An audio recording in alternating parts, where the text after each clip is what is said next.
warahmatullahi wabarakatuh.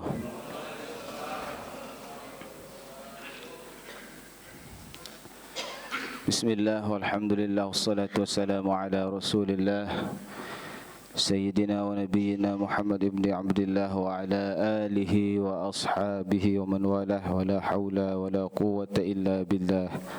Amma ba'd.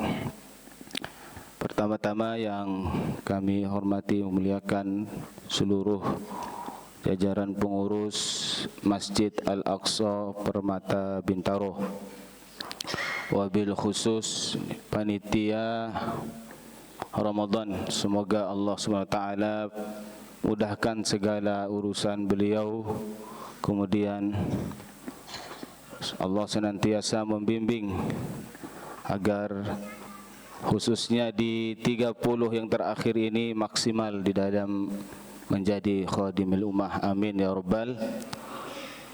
Kemudian bapak-bapak, ibu-ibu yang tidak bisa saya sebutkan satu persatu, namun tidak mengurangi rasa ta'zim saya doakan juga pada seluruh jamaah agar bisa menyelesaikan seluruh rentetan atau amaliyah atau bisa memaksimalkan bulan Ramadan di 10 hari yang terakhir ini. Amin ya rabbal. Kemudian salawat dan salam semoga terlimpah keharibaan alam baginda junjungan kita Nabi besar Muhammad sallallahu alaihi wasallam, hamba Allah yang paling mulia di atas muka bumi, ya. Sesosok manusia yang jadi panutan dan qudwah kita, ya. Baik itu di dalam aspek kepribadian beliau sebagai seorang suami, sebagai seorang anak, sebagai seorang pemimpin. Kepribadian beliau hampir seluruh aspek kehidupan kita dapat kita tiru dari pribadi baginda Rasulullah sallallahu alaihi wasallam. Bapak Ibu jamaah salat Isya, tarawih dan witir yang dimuliakan Allah, pada kesempatan kali ini kami diberikan amanah untuk menyampaikan kultum kuliah 7 menit, insyaallah. Lebih dikit boleh kali Pak, lebih dikit, nanti kalau kelamaan kata Ustadz tempoh hari boleh dehem, enggak usah dehem, panggil aja, Dri turun, enggak apa-apa ya. Setelah kita mengetahui bagaimana niat, kaifiat serta rukun maupun syarat beriktikaf, perlu kiranya juga kita mengetahui bagaimana adab di dalam beriktikaf ini. Kami mengutip sebagaimana disampaikan tadi, adab beriktikaf menurut Imam Al-Ghazali. Kita tahu Imam Al-Ghazali salah satu ulama yang tersohor di zaman beliau dengan karyanya yang fenomenal, Ihya Ulumuddin, dibahas dan dikaji di seluruh belahan dunia, ya. Menurut Al-Imam Al-Ghazali ada 8 adab beriktikaf. Adabul i'tikaf, yang pertama ad-dawamul dzikr. Yang pertama adalah mendawamkan zikir. Jadi kita tahu bahwa zikir merupakan satu hal yang disyariatkan di dalam agama kita, dan bentuk zikir itu sangat banyak. Kalau dibahas juga perlu waktu yang cukup panjang. Namun pada kesempatan kali ini kami menyampaikan di bulan Ramadan ada satu zikir ataupun doa yang sering dibaca oleh baginda Rasulullah sallallahu alaihi wasallam, sebagaimana diriwayatkan oleh Siti Aisyah Ummul Mukminin, Allahumma innaka afuwun tuhibbul afwa fa'fu anni, ya. Itu yang sering dibaca. Atau nas'aluka ridhaka wal jannata wa na'udzubika min sakhatika wan nar. Atau juga termasuk zikir adalah tilawah Al-Quran. Inna nahnu nazzalna dzikra. Al-Quran adalah salah satu yang bisa kita jadikan, kita dawamkan sebagai zikir, baik itu keseluruhan maupun sebahagian atau kekhususan ayat-ayat dalam Al-Quran. Kemudian kata Imam Al-Ghazali, dalam beriktikaf kita perlu jam'ul hammi. Apa itu jam'ul hammi? Jam'ul hammi itu perlunya kita konsentrasi. Perlu fokus kita di dalam beriktikaf.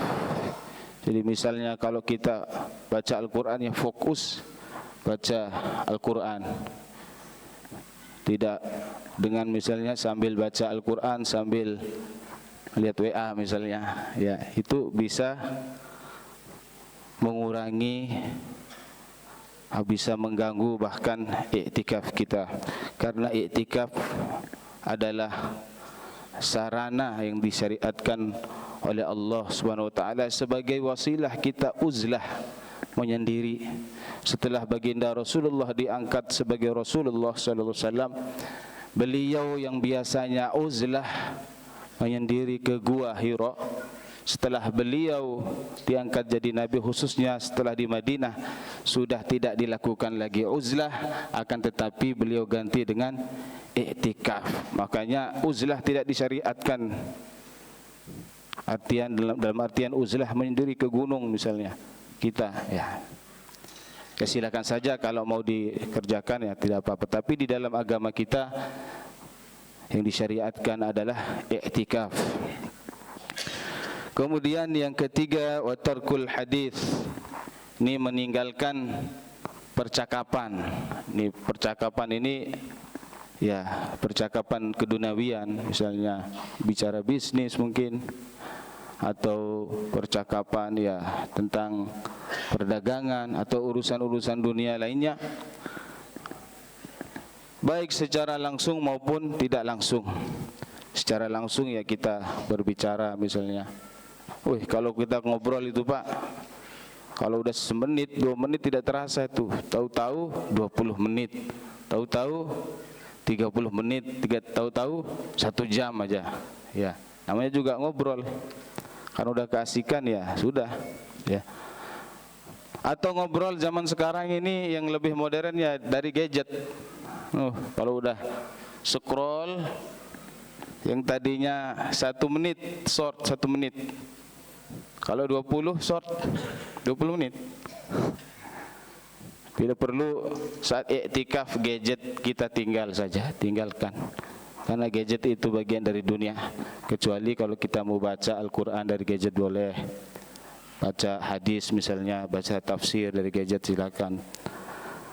Kemudian kata Imam Al-Ghazali yang keempat, walazumul wad'i.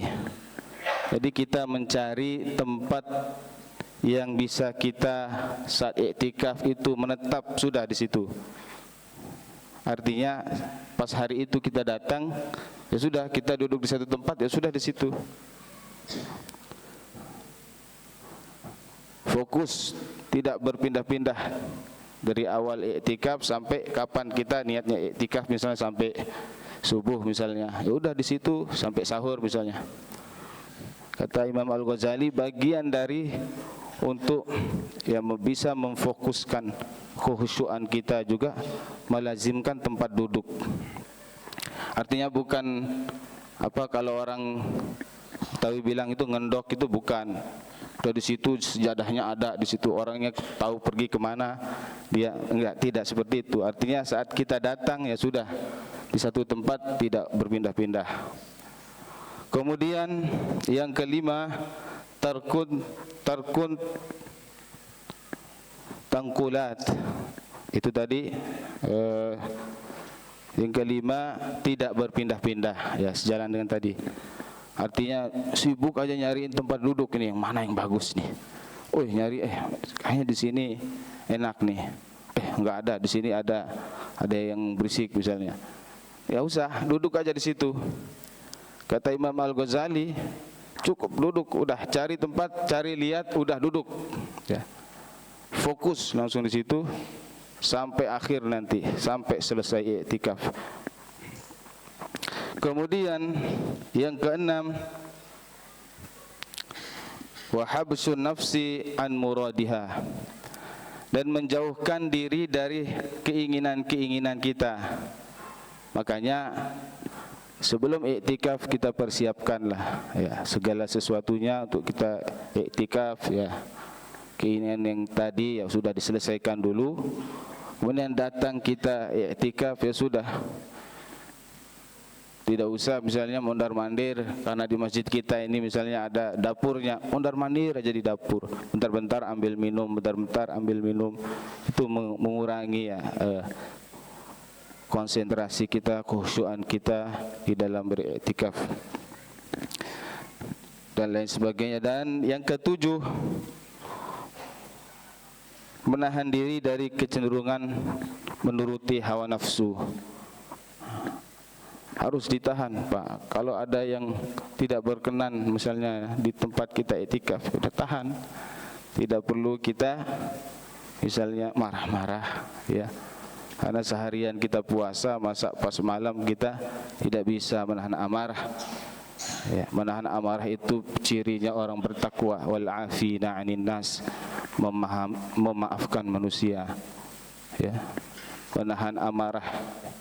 Makanya ada hadis yang sering kita dengar tuh, la taghdab walakal jannah, jangan marah, bagimu surga, untukmu surga.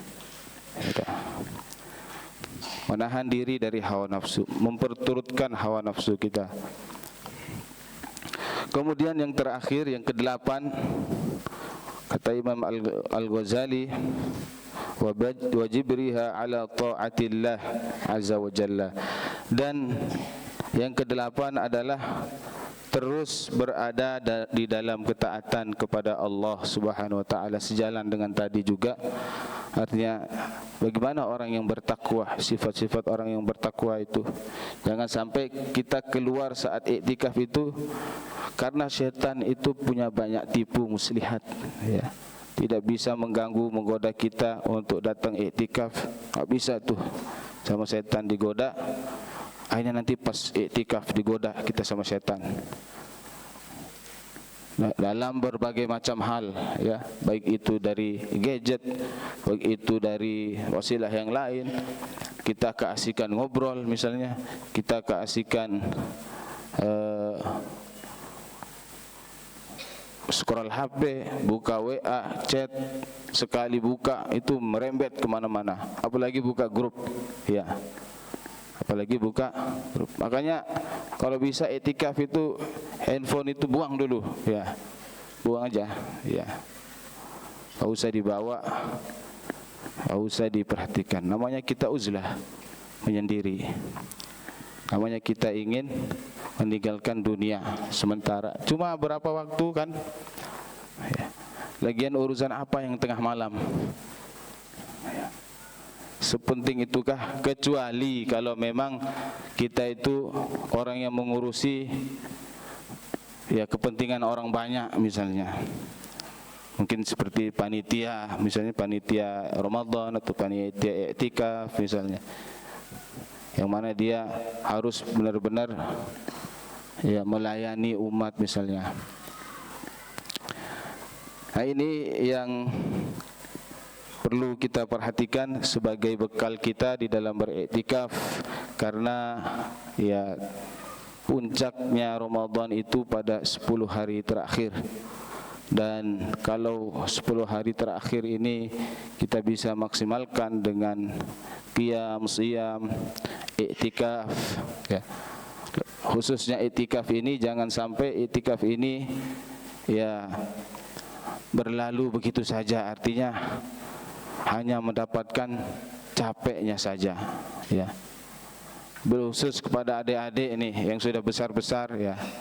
Kalau iktikaf ya udah duduk aja di situ di tempat itu. Tidak usah berkerumun, ngobrol, enggak perlu. Karena iktikaf itu sudah sendiri. Kita isi dengan tilawah Al-Qur'an, zikir, tadabbur, tafakkur. Jangan sampai hal-hal yang sepele justru mengganggu ibadah kita, iktikaf kita. Karena dengan iktikaf ini kita berharap keberkahan malam Lailatul Qadar bisa kita dapatkan. Ini yang dapat kami sampaikan, mudah-mudahan ada manfaatnya minimal untuk diri pribadi khatib sendiri dan seluruh jamaah, dan yang benar itu datangnya dari Allah. Apabila ada kesalahannya mohon maaf. Billahi taufiq wal hidayah. Wassalamualaikum warahmatullahi wabarakatuh.